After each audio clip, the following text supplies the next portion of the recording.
Halo semuanya, selamat pagi. Perkenalkan, saya Stoikus Wiri Pranata.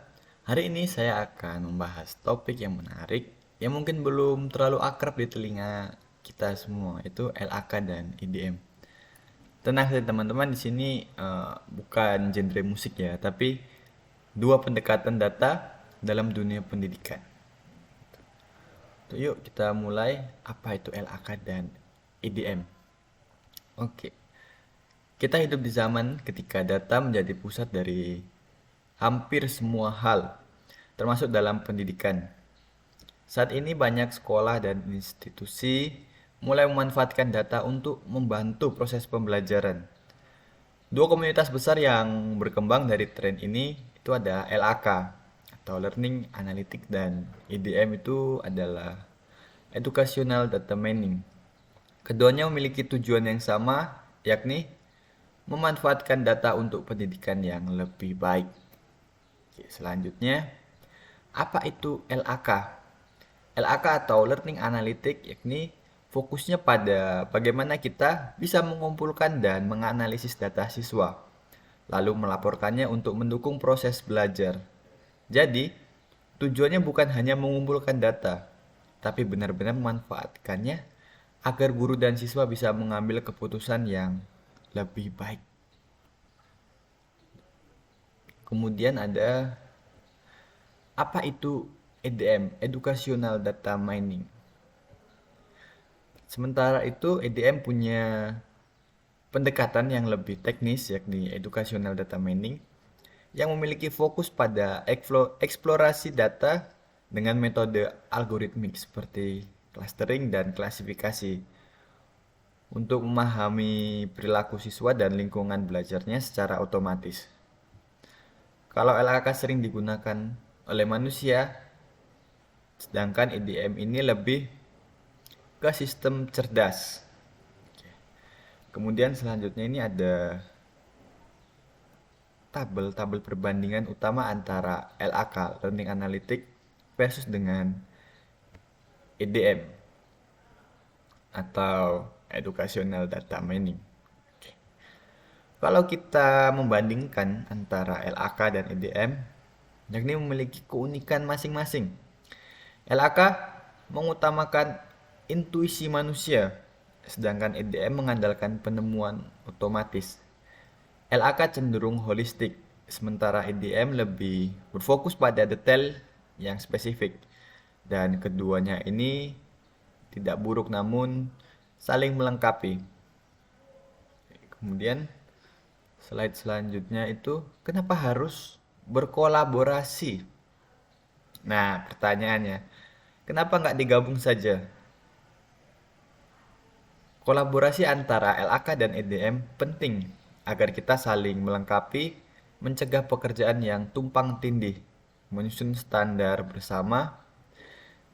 Ini penting apalagi dalam menghadapi berbagai alat komersial yang kadang kurang transparan. Oke, selanjutnya ada contoh nyata penerapan LAK dan EDM. Contohnya, LAK biasanya digunakan dalam dashboard pembelajaran yang bisa dilihat guru untuk memantau siswa. Ini seperti yang digunakan saat ini atau yang banyak digunakan oleh guru, siswa ataupun mahasiswa. Itu ada Moodle Analytics. Kemudian EDM ini digunakan dalam sistem rekomendasi otomatis seperti Newton, kemudian ada Coursera yang bisa menyarankan materi berdasarkan performa kita. Kemudian ada tantangan dan peluang kolaborasi. Tentu dalam kolaborasi ini punya tantangan tersendiri. Jadi mulai dari privasi data sampai dengan keterbatasan sumber daya manusia atau SDM. Tapi di balik itu peluangnya besar, yakni dari pembelajaran yang lebih personal, sistem yang lebih efisien sampai inovasi kebijakan pendidikan. Kemudian ada rekomendasi. Maka dari itu saya merekomendasikan beberapa hal. Yang pertama itu ada bentuk aliansi formal antara dua komunitas besar ini. Kedua, perkuat komunikasi dan kolaborasi riset. Dan ketiga, itu ada dorong praktik pendidikan yang benar-benar berbasis data. Mungkin itu saja dari penjelasan singkat saya terkait LAK dan IDM terkait dengan kolaborasi data untuk masa depan pendidikan. Untuk kata-kata penutup yakni ada data bukan hanya angka tapi jembatan menuju pendidikan yang lebih cerdas. Kolaborasi sama dengan kekuatan. Jadikan data sebagai mitra transformasi pendidikan. Baik, selanjutnya saya sudah membuat infografis terkait dengan LAK versus IDM. Dalam mata kuliah Data Mining dan Learning Analytics. Sini ada definisi singkat. Ini ya sama seperti yang PPT yang saya jelaskan sebelumnya. Ini ada perbandingan dua pendekatan dalam pemanfaatan data besar untuk pendidikan yang lebih baik. Kemudian ada pengantar, ada definisi dari LAK dan IDM. Kemudian ada perbandingan atau tabel ringkas. Dan ada juga terkait perbandingan, ada aspeknya, ada 5. Ada fokus, pendekatan, adaptasi, asal-usul, dan metode. Kemudian dari LAK sendiri itu apa dan IDM itu apa. Dan yang terakhir pada infografis yang saya buat ini ada mengapa harus kolaborasi. Ini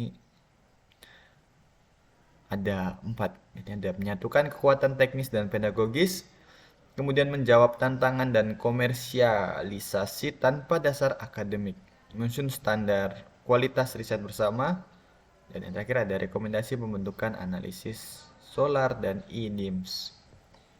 Nah, ini infografis yang telah saya buat. Teman-teman bisa membacanya dan terima kasih telah menyaksikan video ini sampai selesai, dan jika ada kurang atau salah kata dari saya meminta maaf yang sebesar-besarnya kepada para penonton atau teman-teman yang menonton video saya. Sekian dari saya. Terima kasih dan selamat pagi.